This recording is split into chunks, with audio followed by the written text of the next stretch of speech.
तर बघा आता आपल्याला क्वेश्चन नंबर फर्स्ट मधला ई सॉल्व करायचा, ठीक आहे. तर ई काय दिलेलं आहे बघा, find D Y by D x. म्हणजे हा क्वेश्चन कशाचा आहे, डेरिव्हेटिव्हचा आहे. आपल्याला काय सांगितलं, D Y by D X find out करायचा if Y equals to A raise to x plus X raise to A plus E raise to A plus log of x at base ए, ठीक आहे. तर बघा आता इथं solution find out करायचं, ठीक आहे. तर बघा सगळ्यात पहिले गिवन काय दिलेलं आहे, वाय दिलेला आहे. तर y equals to A raise to x दिलेलं आहे प्लस एक्स रेस टू काय दिलेलं आहे, ए दिलेलं आहे प्लस ए रेस टू काय दिलेलं आहे, ए दिलेलं आहे, ठीक आहे, plus log of x at base A दिलेलं आहे, ठीक आहे. तर बघा आता इथं हा क्वेश्चन थोडा फिरून विचारलेला आहे. तर काय आहे की आपल्याला D Y by D X find out करायचं आहे. मग D Y by D X find out करायचं असेल तर आपण काय करणार, डिफरन्शिएट करणार, ठीक आहे. बघा differentiate with respect to x, ठीक आहे. मग एक्सच्या रिस्पेक्टमध्ये आपण डिफरन्शिएट करणार. मग एक्सच्या रिस्पेक्टमध्ये जर डिफरन्शिएट केलं दोन्ही बाजूला तर काय येणार, D by D x of Y equals to D by D x of, आता इथं A raise to x plus X raise to A plus A raise to A plus log of x at base ए, ठीक आहे. तर बघा आता इथं आपण समिशनचं sine मध्ये म्हणून डेरिव्हेटिव्ह सेपरेट होणार.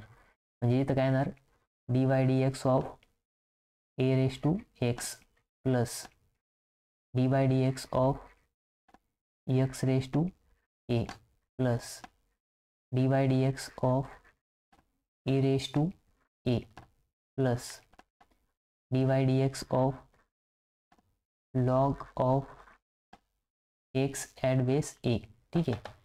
तर बघा आता इथं या बाजूला d Y by D x येणार. मग इथं बघा फॉर्म्युले कुठले कुठले अप्लाय होणार. तर सगळ्यात पहिले बघा इथं मी या साईडला फॉर्म्युले लिहितो, ठीक आहे.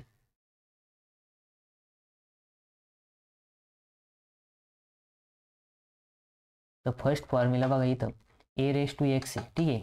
तर d by D x of a raise to x जर असेल तर काय येतं formula, a raise to x into log of a येतं, ठीक आहे. त्याच्यानंतर ना नेक्स्ट बघा काय दिलेलं आहे, आता बघा एक्स रेस टू ए दिलेलं आहे आणि एक्स रेस टू एचं मिनिंग काय आहे बघा, मी इथं लिहितो एक्स रेस टू ए म्हणजे हा काय कॉन्स्टंट आहे, ए काय कॉन्स्टंट आहे. कॉन्स्टंट म्हणजेच काय, एनी नंबर. मग एनी नंबर जर असेल म्हणजेच काय की इथं एक्स रेस टू एनचं फॉर्म्युला अप्लाय होणार, ठीक आहे. मग d by D x of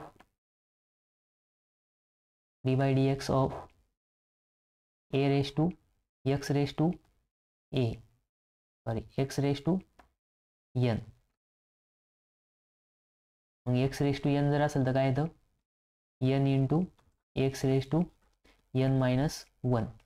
मग याच्यानुसारच याचं काय होणार बघा, या फॉर्म्युल्यानुसार d by D x of x raise to a जर असेल तर a into x raise to a minus one येणार, ठीक आहे. आणि याच्यानुसार बघा आता तर इथं तर डायरेक्ट फॉर्म्युलाच येणार, ठीक आहे. म्हणजे a raise to x into log of a. त्याच्यानंतर ना ई रेस टू ए. आता बघा ई रेस टू एक्स आहे का, ई रेस टू एक्स जर असतात आपल्याकडे डेरिव्हेटिव्हचा फॉर्म्युला होता काय की d y d x of e raise to a म्हणजे काय कॉन्स्टंट, ठीक आहे. आणि e is also mathematical constant आहे, काय ई पण कॉन्स्टंट आहे. कॉन्स्टंट रेस टू कॉन्स्टंट येतं, काय येतं कॉन्स्टंटच येतं, ठीक आहे. म्हणजेच d by D x of constant, मग कॉन्स्टंट टर्मचा डेरिव्हेटिव्ह काय येतो, तर d by D x of constant काय येतं 0 येतो. म्हणजे याचा अर्थ काय की ही टर्म काय 0 आहे, ठीक आहे. त्याच्यानंतर ना लॉग ऑफ एक्स. तर बघा आता इथं काय आहे की d by D x of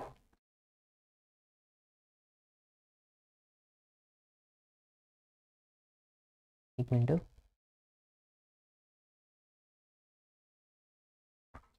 D by D x of log of x at base e जर असेल तर त्याचं येतं 1/x. पण आपल्याला इथं बेस काय सांगितलेलं आहे, ए दिलेला आहे. मग आता एच्या बेससाठी आपल्याकडे फॉर्म्युला आहे का नाही, पण त्यासाठी आपण काय करणार, हा d by D x of log of x at base a जो दिलेला आहे त्याला आपण चेंज बेस रूल लावून लॉग सेपरेट करणार. म्हणजे बघा, d by D x of log of x at base e upon log of a at base e. आता बघा, log of a at base e म्हणजे ही काय झाली, कॉन्स्टंट टर्म. काय कॉन्स्टंट टर्म, कॉन्स्टंट टर्म काय होणार, लॉगच्या डेरिव्हेटिव्हच्या बाहेर येणार. म्हणजे इथं येणार D by D x of a at base e into d by D x of log of x at base e. मग आता याचा फॉर्म्युला माहिती आहे आपल्याला. याचा फॉर्म्युला काय आहे, ही constant term as it is राहणार d by D x log of a at base e into d by D x of log e त्याचं ॲट बेस ई, त्याचं काय येणार 1/x. म्हणजे तिथं डेरिव्हेटिव्ह काय आला 1/x into log of a at base e. ठीक आहे. तर बघा, आपण आता हे जे डेरिव्हेटिव्ह फाइंड आउट केले, हे डेरिव्हेटिव्ह काय करायचे, इथं लिहायचे. तर बघा, याच्यानुसार ए रेस टू एक्सचा डेरिव्हेटिव्ह काय येतो, a raise to x into log of a plus, आता एक्स रेस टू ए. मग एक्स रेस टू एचं किती काढलं आपण, a into x raise to a minus 1 plus, आता e raise to x, e raise to a काय constant term आहे, तर कॉन्स्टंटचा डेरिव्हेटिव्ह काय आला आपला 0 आला, plus d by D x of log of x at base a. Log of x at base एला आपण काय केलं, इथं बघा, इथं मी परत लिहितो step, d by D x of log of x at base e upon log of a at base e. ठीक आहे. तर या फॉर्म्युलेनुसार a raise to x into log of a plus a into x raise to a minus 1 plus 0 plus, आता बघा इथं 1 log of a at base e constant term आहे, ही बाहेर आली. आणि d by D x of log of x at base Icha derivative काय येणार आहे 1/x. आपल्याकडे फॉर्म्युला आहे. ठीक आहे. म्हणजेच फायनल आन्सर काय येणार, d Y by D x is equals to A raise to x log of a plus a into x raise to a minus 1 plus, आता हा 1/x इकडे मल्टिप्लाय करून घेऊ, 1/x into log of a at base e. ठीक आहे. म्हणजे हे काय आलं आपलं फायनल आन्सर आलं बघा.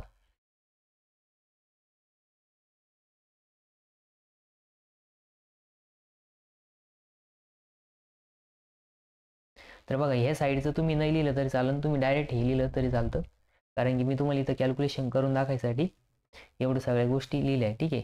तुम्ही फॉर्म्युले पेपरमध्ये लिहिले तरी काही हरकत नाही, शक्यतो नाही लिहिले तरी पण 2 मार्क भेटणारच आहे. फक्त हे लिहिताना बरोबर लिहायचं आणि फॉर्म्युले शक्यतो लिहायचे, कारण की फॉर्म्युल्याने काय होतं, चुकत नाही. ठीक आहे.